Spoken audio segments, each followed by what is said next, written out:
कधीच नाही चुकणार तुमचे फेवरेट टीव्ही शोज झी5 सोबत, तेही एकदम फ्री।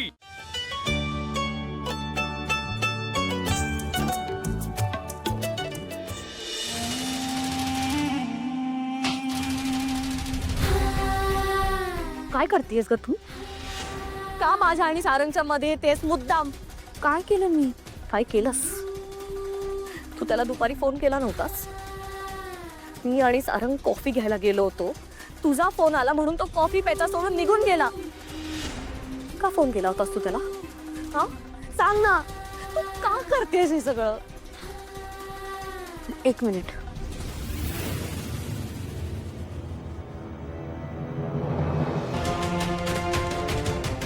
हे अन्न आहे, तुझा राग ह्या अन्नावर काढायची गरज नाहीये अस्मी।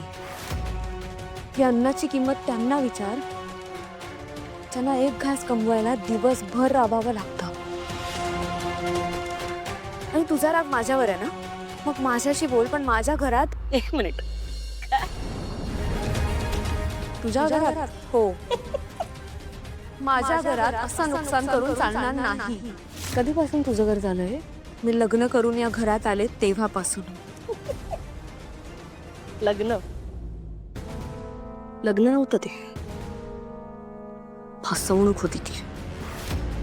या जगन्नाथजींनी हे खेळ केले नसते ना, तर आज या घरात मी असते, तुझ्या जागी असते। पण आज मी आहेस ना तू। पण काय अधिकार आहे तुला? आहे किचन मध्ये तर राहतेस तू।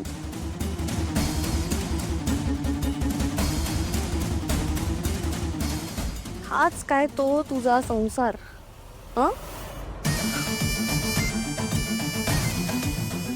अगं, नोकरासारखं राबवून घेतात ग तुला, कामं करून घेतात तुझ्याकडून।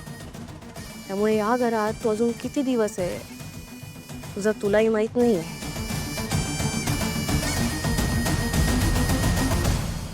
आणि आता तुझी जागा तर गेली, जी नव्हतीच कधी। आहे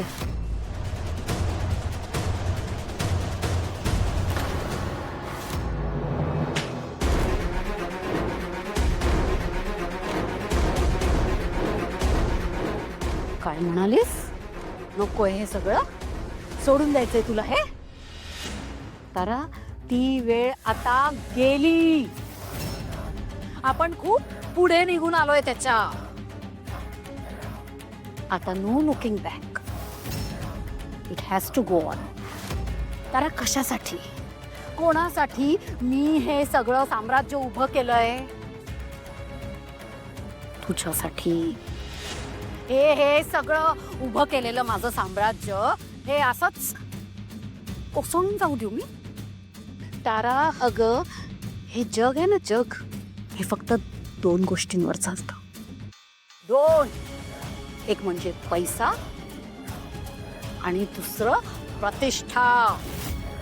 हे सगळं कमावून सगळं धुळीत घालू मी? उद्या तू कोणत्याही सोम्या गोम्याशी लग्न करून हे सगळं घालवून नाही का टाकणार? तुझ्या लग्नानंतर मी हे सगळं कमावलेलं तू तुझ्या नवऱ्याच्या घशात नाही का घालणार? अच्छा, म्हणजे हे कारण आहे का मम्मा? का तुझ्या हातून हे वधई घराण्याचं नाव मोठं करणारी तुझी मुलगी? नाही नाही नाही, तुझ्या हातची बावली निघून जाईल अशी भीती वाटतेय तुला?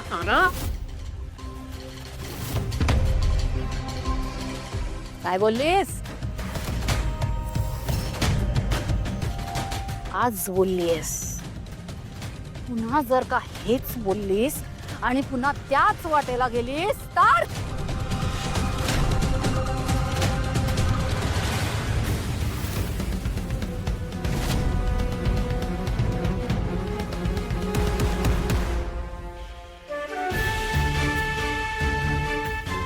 जागा आहे,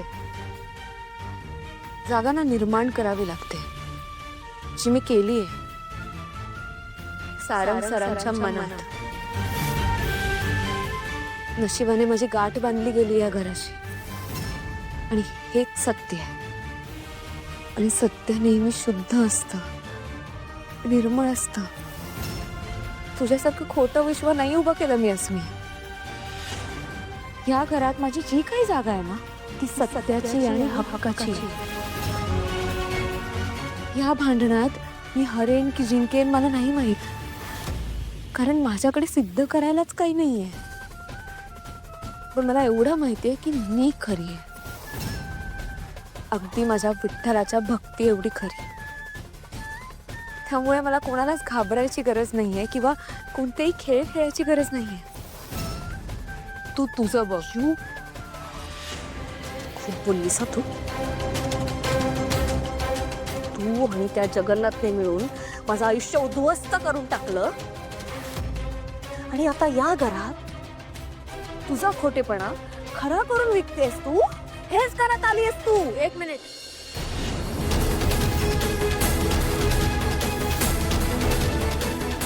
लग्नात मला माहित नव्हतं जगन्नाथजींच्या मनात काय सुरू आहे ते.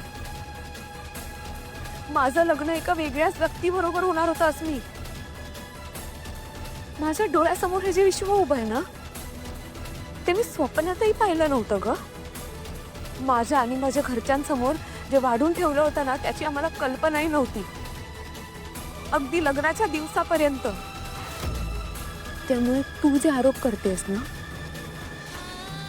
ते कधीच सिद्ध होणार नाहीत, कारण ते सत्यच नाहीये. आणि हो, खरं की खोटं हे मला समजावून सांगण्याची गरज नाहीये, कारण माझ्या विठ्ठलाला माहितीये मी खरी येते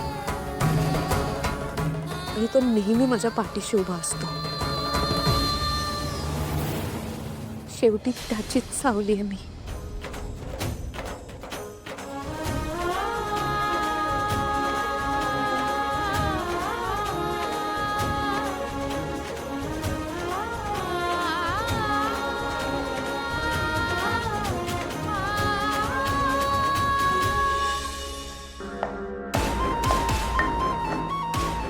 बर का सासरे बुवा, आज यांच्या आलं. याला काय म्हणतात माहितीये का? गाव बसानी लुटेरे. पिक्चर मध्ये दाखवतात तसा सीन आहे ना अगदी. नाही म्हणजे यांचा पगार यायची खोटी की लगेच हॉस्पिटलचा खर्च चालूच. हो काय तरी मुहूर्त शोधतात आपो भाऊजी. उद्या पाडवा आहे ना, यांच्या हृदयाचं भोक लगेच दुखायला लागला असेल. हा आला सर पड आजारी, आला सर पड आजारी, आला सर पड आजारी. जयंती जरा थोबाड गप ठेवते का तुझं? सकाळ धरणं धुळीत काम करत होतो पोरग माझं. जड काम नाही सांगितले त्याला तरी बी करत होतो. सकाळी बोलली होती ना तुला, तू जर थोडासा हातभार लावू लागली असती तर झालं असतं का बरं? असं एवढं गोल गोल गोल गोल बोलण्यापेक्षा सरळ बोला की बाई जयंती तुझ्यामुळे झालं सगळं. हा बोला बोला बोला. अहो बोला, अहो मला काही बी फरक पडत नाही. बोला. बास सुनबाई बास. तुम्ही आज जावा. तुम्हाला बोललेलं काय बी सहन होत नाही. तुम्ही आज जावा, कडी लावून बसा, पण माझ्या आपुला असं टोचून बोलू नका. आज भलतच कॅरेक्टर घेतलंय बाई.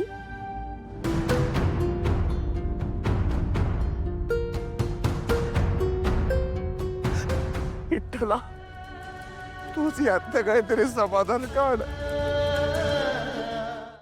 झी 5 ॲप डाउनलोड करा आणि पहा सर्व एपिसोड्स एकदम फ्री.